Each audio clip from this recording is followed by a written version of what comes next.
પ્રશ્નપત્ર 3 વિભાગ સી નો આ 40મો દાખલો છે। સમાંતર શ્રેણી 24, 21, 18 ના કેટલા પદોનો સરવાળો 78 થાય। તો છોકરાઓ તમને પહેલા એક વસ્તુ તો ઓળખતા આવડવું જોઈએ કે જ્યાં પહેલા હોય ને પહેલા તેને શું કહેવાય?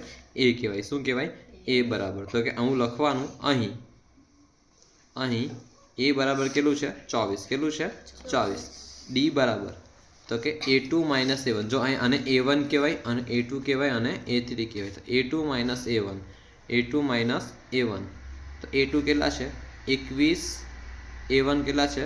24 પ્લસ માઇનસ માઇનસ તો 24 માંથી 21 જાય તો કેટલા રહી? તગડ 3 પણ કેવા? ઓછા, કેમ કે 24 મોટું છે એની આગળ ઓછા છે એટલે। જો તમે આટલું લખશો ને માટે ડી બરાબર કેટલું આવ્યું? -3। તમે આટલું લખશો a ની કિંમત 24 ને d ની -3 બગા તોય તમને થોડી ઘણી ગણતરી માઇનર હશે, ગણતરી એકદમ અહીંથી અહીં લગીને તોય ઇઝીલી 1 માર્ક્સ મળી જશે। કેટલો માર્ક્સ મળી જશે?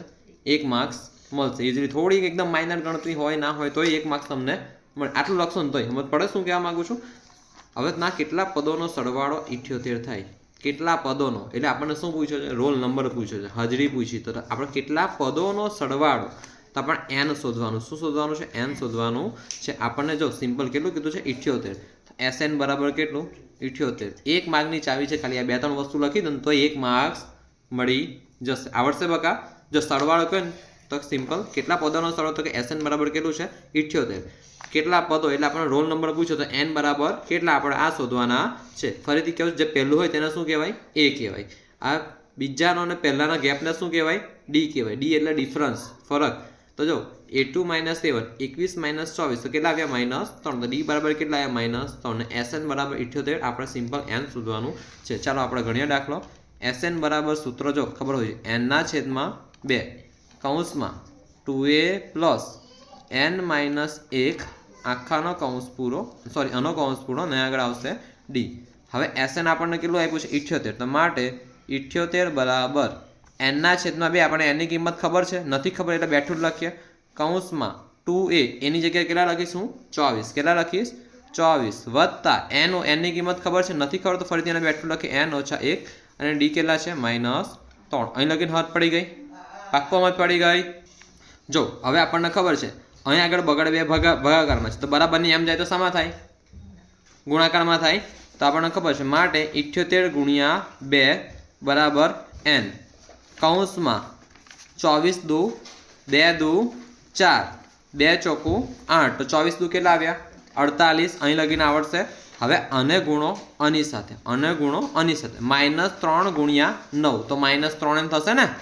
તો અહીં લખો પ્લસ માઇનસ -3n કેટલા? -3। જો -3 ગુણ્યા 9 સોરી n છે માય મિસ્ટેક n છે -3 ગુણ્યા n ની આગળ પ્લસ છે સિમ્પલ ભાષામાં।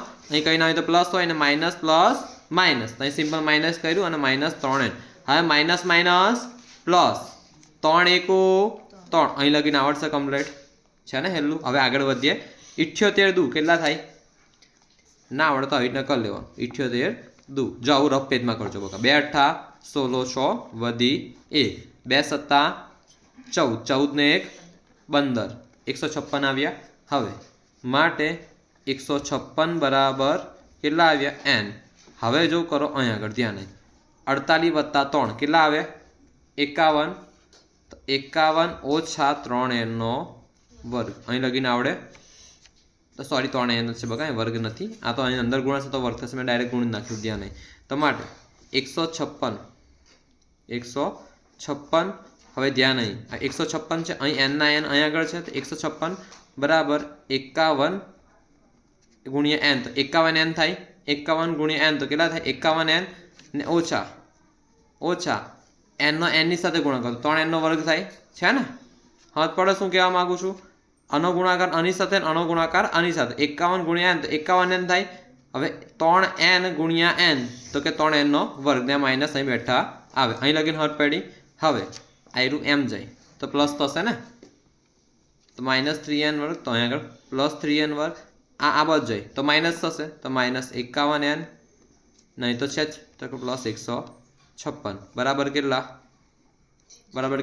0। હવે ધ્યાન નહીં જો બકા 3 ની ચાવી તમને આવડવી જોઈએ। 3 ની ચાવી શું કહે છે? ધ્યાન નહીં તો કે કોઈ પણ સંખ્યા તેના અંકોનો સરવાળો કેટલો થવો જોઈએ? 3 ના ઘડિયામાં આવવો જોઈએ। જેમ કે 5 ને 1 6 થાય તો 6 3 ના ઘડિયામાં આવે તો કે હા આવે તો કે અને 3 વડે નિશેષ ભાગી શકાય અહીં તો 3 છે એટલે ભાગી શકાશે આનો કરીએ 5 ને 1 6 ને 6 12 12 3 ના ગણ્યામાં આવે તો આખી સંખ્યાને 3 વડે નિશેષ ભાગી શકાય તો આપણે પહેલા જો કરી લે હવે 3 સામાન્ય લેતા શું સામાન્ય લેવાનું 3 સામાન્ય લેતા તો 3n નો વર્ગ છે સિમ્પલ ભાષામાં તો આપણે અહીં કૌંસ પેલા તગડ 3 પછી કૌંસમાં n નો વર્ગ માઇનસ કેટલા તાલી 51 કેટલા તાલી 51 કાં તો આવી રીતે કરી લેવાનું 51 ભાગ્યા 3 કેમ કે 3 તો કોમન કાઢે ને 3 1 3 તો 5 માં 3 જાય તો 2 ને 1 1 તો 3 7 21 તો કેટલા તાલી 51 17 તાલી 51 તો અહીં શું હશે 17 ને પછી એની સાથે શું છે n શું છે n તો 17n વત્તા કેટલા તાલી 56 તો તે ના આવડતું તો 156 ભાગ્યા શું કરવાનું 3 કરવાનું 156 ભાગ્યા શું કરવાનું 3 કરવાનું જો આ સવાલ પહેલી પરીક્ષામાં પૂછાય તો બીજી પરીક્ષામાં બી શક્યતા છે 156 ભાગ્યા 3 3 5 15 0 0 છગડે 6 ને બેઠું ઉતાર્યું 3 2 6 અહીં લગીને આવડે છે ને તો 52 તાલી 156 અહીં કેટલા લખવાના 52 બરાબર કેટલા લખવાના 0 હવે ધ્યાન નહીં માટે હવે 3 અહીં કૌંસ સાથે ગુણાકારમાં છે શામાં છે ગુણાકારમાં તો બરાબરની એમ જાય તો શામાં થાય ભાગાકારમાં માટે n નો વર્ગ માઇનસ 17n વત્તા 52 બરાબર 0 છેદમાં 3 અહીં લગીને હટ પડી છે ને તો માટે n નો વર્ગ બરાબર માઇનસ 17n વત્તા 52 બરાબર કેટલા 0 0 નો કોઈ પણ સંખ્યા સાથે ભાગાકાર કરો જવાબ શું આવે 0 હવે ધ્યાન નહીં હવે આવડવું જોઈએ હવે ધર્મક અવયવોની થશે જો તમે અહીં લગીને ગણતરી આટલા લગીને બી ગણતરી કરી હશે અહીં લગીને કિંમતો કમ્પ્લીટ મૂકી હશે તો 1.5 માર્ક્સ તમને આરામથી મળી જશે હા 1.5 માર્ક્સ તમે 3 માર્ક્સ હોય તો અહીં લગીને 1.5 માર્ક્સ મળે સૂત્ર આવડવું જોઈએ બકા સૂત્ર ફરીથી કહું છું અત્યારે અહીં બેસીને જો પહેલાં તો આખો દાખલો લખો અને સરખી રીતે આખો દાખલો લખો ને આ સૂત્ર તમે અત્યારે છે ને 20 વખત લખી કાઢો કે સૂત્ર તમને કમ્પ્લીટ આવડી જાય એ શું છે ડી શું છે મેં તમને કહી દીધું બરાબર અહીં n કેટલા પદોનો સરવાળો એટલે n શું છે એક પ્રકારનો રોલ નંબર છે તમારો બરાબર હવે આપણે દેખીશું અહીં કંઈ ના તો એકડ એક હોય 52 52 તો કે 52 ના એવા ભાગ પાડો અહીં શું છે પ્લસ તો કે 52 ના એવા ભાગ પાડો 52 થાય તો 52 ના એવા ભાગ પાડો તેનો સરવાળો કેટલો થાય 17 થાય બોલો એવા ભાગ પાડતા આવડે છે તમને હા કે ના નથી આવડતો ને તેની માટે ઘડિયા પાકા હોવા જોઈએ આપણને ખબર છે 14 નો ઘડિયો બોલો તો 14 1 14 14 28 14 તાલી 42 થાય 14 ના ઘડિયામાં ના થાય બીજા કોઈનો ઘડિયો બોલો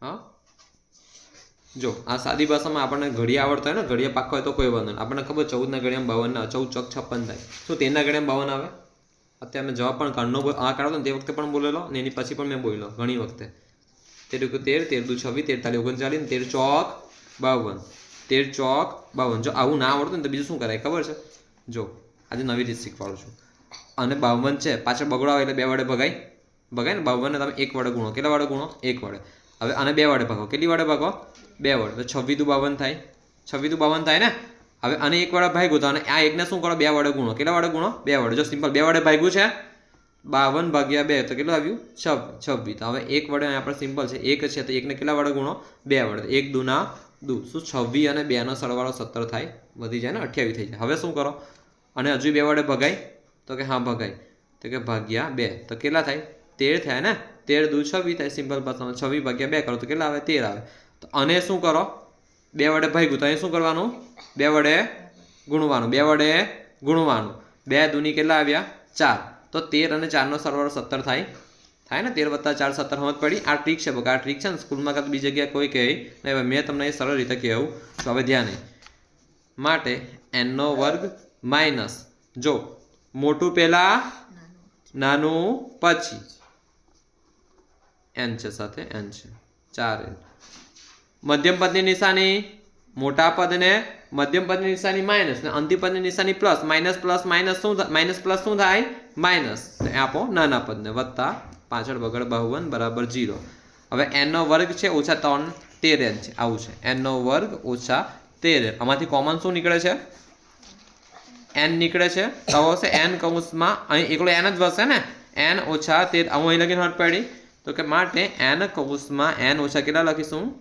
13 અહીં લખીને હટ પડી હવે ધ્યાન નહીં અહીં -4 છે, માઇનસ શું છે 4n વત્તા 52, તો આમાં કોમન શું નીકળે છે 13 ચોક 52, આ ના સમજ પડે ને તો શું કરવાનું તમારે અહીં ચોગડ 4 બેઠું દેખાય છે તો કે 4, હવે n -13 બેઠું લખી કાઢવાનું, અહીં આગળ ના આવડે તો સિમ્પલ બસ આ કેમનું સમજાવવું ધ્યાન નહીં, 13 ચોકું 52 થાય ને 13 ચોકું 52 અહીં જ આપણે કર્યું છે ને, અહીં ચાગડ 4 છે ચોગડ 4, અહીં શું વસશે 13 વસશે ને, જો 52 હવે આવીને પડે 13 અને ચાગડ, હવે ચોગડ 4 તો કોમન નીકળી ગયું, વધ્યું શું તો આગળ 13, હવે માઇનસ પ્લસ શું થાય માઇનસ થાય ને માઇનસ માઇનસ સિમ્પલ અહીં પ્લસ થઈ જશે બરાબર ને, અહીં લગીને હટ પડે છે, હવે ધ્યાન નહીં માટે હવે દેખો n -4 ને n -13 બરાબર શું આવ્યું 0, અહીં લગીને હટ પડી છે ને, હવે ગુણાકાર કર્યું છે n -4 ને n -13, તો માટે n -4 બરાબર 0 અથવા n -13 બરાબર 0, તો માટે n બરાબર ચોગડે 4 માઇનસ m ગયું તો પ્લસ થશે તો n બરાબર 4 અથવા n બરાબર 13, તો આથી n બરાબર 4 અથવા n બરાબર 13 પદોનો સરવાળો કેટલો થાય 78 થાય, સમજ પડી અહીં લગીને, n બરાબર 4 અથવા n બરાબર 13 પદોનો સરવાળો કેટલો થાય, સરવાળો કેટલો થશે 78 થશે, મગજમાં ઉતરું કમ્પ્લેટ, ઓકે। આખો દાખલો ફરીથી સમજાવું છું, ધ્યાન અહીં ઓલરેડી 11 મિનિટનો દાખલો એની ઉપરનો થઈ ગયું છે, સમાંતર શ્રેણી આવીને આપેલી છે તો પહેલા આ જે હોય ને તેને a કહેવાય, શું કહેવાય a કહેવાય, હવે d શું છે a2 - 7, 21 માંથી કેટલા જાય 24 જાય તો કેટલું આવે -3, Sn બરાબર આપણને સરવાળો આપેલો, શું આપેલો છે સરવાળો કેટલો આપ્યો છે 78, કેટલા પદોનો એટલે આપણે રોલ નંબર n શોધવાનો છે, સૂત્ર છે Sn બરાબર n/2 કૌંસમાં 2a + n - 1 * d, Sn 78 આપેલું છે બરાબર n/2 આખો કૌંસ 2 કૌંસમાં કેટલા આવશે એની જગ્યાએ 24, તો 2 કૌંસમાં 24 + n - 1 અને અહીં શું છે -3, તો કે આ d ની કિંમત બેઠી ત્યાં મૂકી છે, હવે આનો ગુણાકાર બગડે 2 નો, અહીં ભાગાકાર છે પેલું શું થશે ગુણાકાર, તો 78 દુ કેટલા આવશે 156 બરાબર n, 24 દુ 48 ઓછા સિમ્પલ ભાષામાં આ દેખો પ્લસ માઇનસ તો ઓછા 3n ઓછા ઓછા વત્તા 3 એકુ 3, અહીં લગી હાથ પડી, હવે સિમ્પલ ભાષામાં 78 દુ 56 અને 156 બરાબર n, 48 વત્તા 3 51 ઓછા કેટલા છે 3n, અહીં વર્ગ નથી બકા, વર્ગ પછી કાઢો, મેં ડાયરેક્ટ મગજમાં ફાસ્ટ ગણતરી કરેલી એટલે, તો કે 156 બરાબર n ગુણ્યા 51, તો 51n લખાય હે ને, અથવા n 51 લખાય, પણ સિમ્પલ સંખ્યા આપણે પહેલા લખી એટલે 51n લખી, 51 કેટલા લખ્યા n લખ્યા 51n, હવે ઓછા n ગુણ્યા 3n, તો કે 3n નો વર્ગ થાય ને, ઓકે। હવે દેખો અને હું લઈ ગયો છું આમ, પહેલા n નો વર્ગ આવે ને, પહેલા આવું આવે જો ax નો વર્ગ વત્તા bx વત્તા c બરાબર 0, ચિહ્નોમાં અલગ બલગ થઈ શકે છે, હે મેં કીધું ચિહ્નો, પણ અહીં તો વર્ગ હોવો જોઈએ પહેલા, તો કે આ ક્યાં જશે વર્ગ તરીકે આ બાજુ, અહીં માઇનસ આ બાજુ અહીં શું થશે પ્લસ, તો કે ઓછા 3n વર્ગ આ બાજુ પ્લસ 3n નો વર્ગ, અને અહીં આગળ પ્લસ છે તો પેલી બાજુ શું થશે માઇનસ, તો કે -51n, અહીં તો સિમ્પલ પ્લસ છે તો પ્લસ જ રહેશે ને, કેમ કે ચિહ્ન આપણે આ બાજુ નહીં લઈ ગયા, આ તો આ બાજુ લઈ ગયા છે, સંખ્યા ત્યાંની ત્યાં જ છે, આપણે આને ખસેડી નથી, વત્તા 156 બરાબર 0, હવે કોમન શું નીકળે છે તગડે 3 છે ને, 17 તાલી 51 52 તાલી 156, અહીં આપણે ભાગાકાર કર્યો જો 17 તાલી 51 ને 52 તાલી 156, તગડે 3 કોમન નીકળે છે, હવે ગુણાકારમાં તાબા જતા સામા થઈ જશે, અહીં ગુણાકારમાં તાબા જતા સામા થઈ જશે, ભાગાકારમાં તો 0/3 કરે શું આવશે 0 જ, હવે સિમ્પલ છે 1n નો વર્ગ -17n વત્તા 52 ગુણ્યા 52 એકુ 52, તો કે 52 ના એવા ભાગ પાડો કે તેનો રસવાળો સરવાળો કેટલો આવે 17 આવે, તો આવી રીતના વયો પાડવાનો, 52 ને શું કરવાનું પહેલા 1 વડે ગુણવાનું, આ 52 ને આપણે સિમ્પલ ભાષામાં જો સિમ્પલ ભાષામાં અહીં 52 ને પેલા બગડો છે, બેકી સંખ્યા તો 2 વડે ભગાશે, તો 52 ને 2 વડે ભાગું તો કેટલા આવશે 26, તો 26 દુ કેટલા થાય 52 થાય ને, હવે અહીં 1 ને શું કરવાનું, અહીં 2 વડે ભાગ્યું તો 1 વડે શું કરવાનું, સોરી અહીં 2 વડે ભાગ્યું તો 2 વડે શું કરવાનું ગુણવાનું, તો 1 દુ ની શું થાય દુ થાય, હજુ પણ છગડો છે, બેકી સંખ્યા 2 વડે ભગાશે, તો કે 2 વડે ભાગ્યું તો 13 દુ ની 26 થયા, અહીં 13 આવ્યા, હવે અહીં બગડે 2 છે તેને ભગવાનને પણ શું કરવાનું ગુણવાનું, તો 2 દુ ની 4, હવે 13 અને 4 નો સરવાળો થાય છે, તો કે હા થાય છે 17 થઈ જાય, 26 ને 2 નો નથી પણ 13 અને 4 નો થાય છે, તો 17 થઈ ગયું, તો કે મોટું પહેલા નાનું પછી, મધ્યમ પદની નિશાની કોને આપો મોટા પદને, મધ્યમ પદની નિશાની અને અંતિમ પદની નિશાનીનો ગુણાકાર માઇનસ ગુણ્યા પ્લસ, માઇનસ પ્લસ માઇનસ તે કોને આપો નાના પદને, છેલ્લું એમને એમ લખવાનું બરાબર ને, આ કોમન કાઢવાનું છે, આમાંથી n નીકળે અને n - 13 આવશે, -4 આવી અને કૌંસમાં પૂરીને આ બેઠું લખી દેવાનું. ખાલી ઓળખતા આવડે કે 13 ચોકું 52 થાય એટલે ચોકડ 4 બહાર કર્યું છે, તો n - 4 ને n - 13, તો n - 4 બરાબર 0, n - 13 બરાબર 0, તો n બરાબર 4 ને n બરાબર 13. આથી n બરાબર 4 અથવા n બરાબર 13 પદોનો સરવાળો કેટલો થશે? 78 થશે. સમજ પડી?